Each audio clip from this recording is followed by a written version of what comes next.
സമയത്ത് നമ്മൾ എപ്പോഴും നോക്കുന്നതാണ് റീസെയിൽ വാല്യൂ ഉള്ള വണ്ടിയാണ്, കാരണം നാളെ കൊടുത്താൽ വലിയ നഷ്ടം വരല്ലോ, ആ രീതിയിൽ നോക്കും എന്ന് പറയുന്ന പോലെയാണ്. ഇവിടെ നമ്മുടെ കോട്ടേജിന് ഒരു പ്രത്യേകതയുണ്ട്. ഞാൻ ഈ കോട്ടേജ് എടുത്തത് അതായത് ഇപ്പം 11 മാസമല്ലേ സാറേ, ഒരു വർഷം ആകാൻ പോകും. അപ്പം റെന്റ് സ്റ്റാർട്ട് ചെയ്തു. ഞാൻ എടുത്തപ്പോൾ ഇതിന് 45 ലക്ഷം രൂപയായിരുന്നു.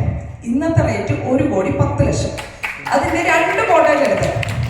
എന്താ അവർ കയ്യടി ഇല്ലാത്ത 2 കോട്ടേജ് 45 ലക്ഷം രൂപ കിട്ടിയില്ലേ?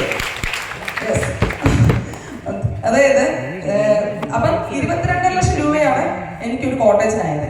അപ്പൊ ഇന്ന് ഞാൻ ഇത് കൊടുത്താൽ എനിക്ക് കിട്ടുന്ന ഏകദേശം അല്ല 1,75,00,000 രൂപ 2 കോട്ടേജ് കൊടുത്താൽ കിട്ടും.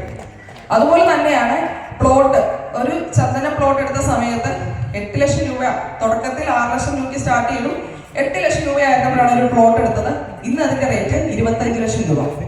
അതുപോലെ നമ്മുടെ നെക്സ്റ്റ് പ്രോജക്റ്റായ ഫാം ടൂറിസത്തിൽ 10 ലക്ഷം ഇൻവെസ്റ്റ് ചെയ്തിട്ടുണ്ട്.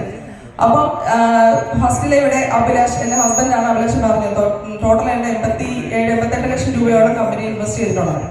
അപ്പൊ പറഞ്ഞു വന്നത്, അന്ന് എടുത്ത് ഏകദേശം 1 വർഷം കൊണ്ട് ഇത്രയും റിട്ടേൺ കിട്ടുന്ന എന്തെങ്കിലും ഒരു പ്രോജക്റ്റോ ഏതെങ്കിലും ഇൻവെസ്റ്റ്മെന്റ് പ്ലാൻ ഉണ്ടോ എന്ന് ചോദിച്ചാൽ ഇല്ല തന്നെ ഞാൻ പറയും, നിങ്ങളും പറയും. ഉറപ്പല്ലേ? ഇതുപോലെ കിട്ടുന്ന എന്തെങ്കിലും ഉണ്ടോ? ഇല്ല. അതാണ് നമ്മളെ വാങ്ങിച്ചിട്ട് നമ്മൾ റീസെയിൽ വാല്യൂ ഉള്ളതും പ്രോജക്റ്റിൽ വേണം എപ്പോഴും ഇൻവെസ്റ്റ് ചെയ്യണം. അപ്പം ഇന്ന് ഞാൻ വാങ്ങിച്ച 45 ലക്ഷം രൂപയുടെ 2 കോട്ടേജ് വിറ്റാൽ എനിക്ക് ഇത്ര ഇൻകം കിട്ടും. പക്ഷെ എനിക്കത് കൊടുക്കാൻ തയ്യാറല്ല. അത് സാറ് എപ്പോഴും എന്നോട് ചോദിക്കാറുണ്ട്, കൊടുക്കാൻ തയ്യാറല്ല. കാരണം എനിക്ക് ഫെബ്രുവരി മുതൽ റേറ്റ് കിട്ടി, ലൈഫ് ലോങ് ലെഗസി ആയിട്ട് കിട്ടേണ്ട ഒന്നാണ്. നമ്മൾ ഒരു കാരണവശാലും കൊടുക്കാൻ തയ്യാറില്ല. Thank you sir.